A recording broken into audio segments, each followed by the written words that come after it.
काशी के ज्ञानवापी श्रृंगार गौरी केस में वाराणसी के जिला कोर्ट के फैसले के बाद अब इस पूरे मामले की तुलना अयोध्या के बाबरी मस्जिद मामले से होने लगी है। सोमवार को हुए हिंदू पक्ष की याचिका पर सुनवाई करते हुए जिला जज अजय कृष्णा विश्वेश ने केस को सुनवाई के लायक माना। वहीं कोर्ट ने अपने फैसले में कहा कि 1991 का वर्शिप एक्ट ज्ञानवापी पर लागू नहीं होता। मुस्लिम पक्ष ने अपनी याचिका में 1991 के वर्शिप एक्ट का हवाला देकर परिसर में दर्शन पूजन की अनुमति पर आपत्ति जताई थी। वाराणसी जिला कोर्ट के फैसले के बाद चीफ असुद्दीन ओवैसी ने कहा कि ज्ञानवापी मस्जिद का केस बाबरी मस्जिद के रास्ते पर जाता दिखाई दे रहा है और ऐसे तो देश में 80-90 के दशक में वापस चला जाएगा।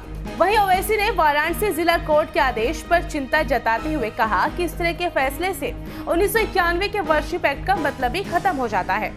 अब आप सोच रहे होंगे कि ये वर्शिप एक्ट होता क्या है। चलिए जानते हैं इस वीडियो में क्या है 1991 का वर्शिप एक्ट। 1991 में तत्कालीन प्रधानमंत्री पीवी नरसिम्हा राव की सरकार ने देश के पूजा स्थलों की सुरक्षा के लिए एक कानून प्लेसेज ऑफ वर्शिप एक्ट 1991 बनाया था, जिसके मुताबिक 15 अगस्त 1947 के बाद देश में किसी भी धार्मिक स्थल के स्वरूप को बदला नहीं जाएगा।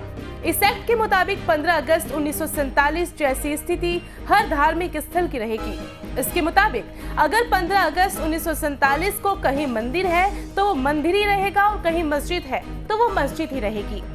ज्ञानवापी पर हिंदू पक्ष का दावा जानिए। वाराणसी के ज्ञानवापी मस्जिद में उस जगह शिवलिंग मिलने का दावा किया गया है जहां नमाज में पहले वजू किया जाता है।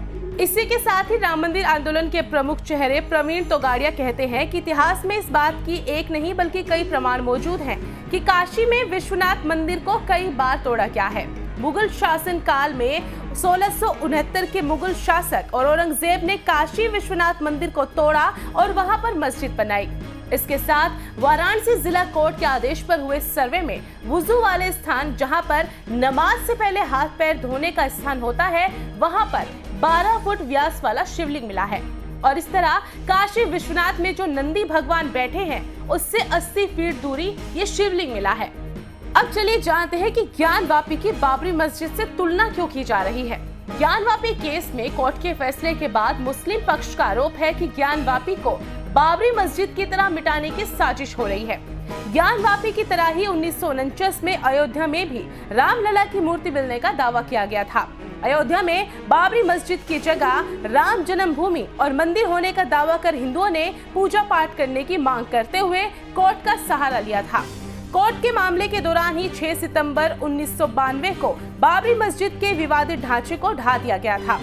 वहीं 1991 में अयोध्या में बाबरी मस्जिद विवाद के समय ही काशी विश्वनाथ और ज्ञानवापी मस्जिद मामले में पहला केस वाराणसी जिला कोर्ट में दाखिल हुआ था, जिसमें ज्ञानवापी परिसर में पूजा की अनुमति मांगी गई थी। उसी वक्त अयोध्या में राम मंदिर विवाद के बीच केंद्र सरकार की ओर से वर्शिप एक्ट यानी के धर्मस्थल कानून बनाए जाने से मामला ठंडे बस्ते में चला गया था।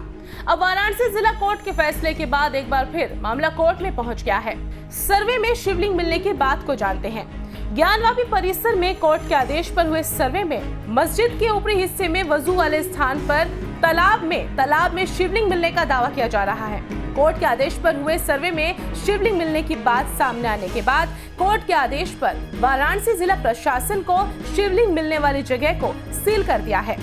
दरअसल ज्ञानवापी मस्जिद के बिल्कुल बगल में काशी विश्वनाथ मंदिर है और ऐसा कहा जाता है कि औरंगजेब ने मंदिर को तोड़कर मस्जिद बनवाई और पूरा विवाद इसी बात को लेकर है। हिंदू पक्ष का दावा है कि मस्जिद के नीचे 100 फीट ऊंचा आदि विश्वेश्वर का स्वयंभू ज्योतिर्लिंग है। अब जानते हैं इसमें एक्सपर्ट क्या कहते हैं।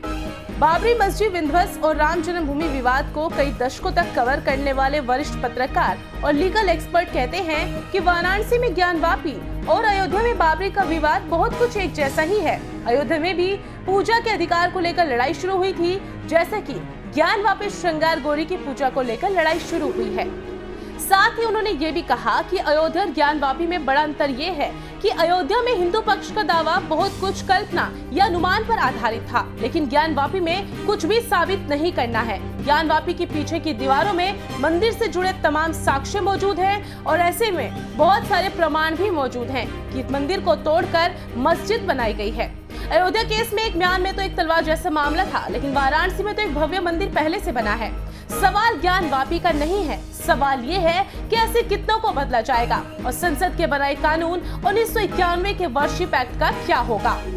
इसके साथ ही वाराणसी के ज्ञान वापी में मौजूदा समय में 2 केस कोर्ट में है। पहला केस वाराणसी जिला कोर्ट में श्रृंगार गौरी केस की पूजा को लेकर था, जिसको सोमवार को जिला कोर्ट ने सुनवाई के लिए स्वीकार कर लिया है।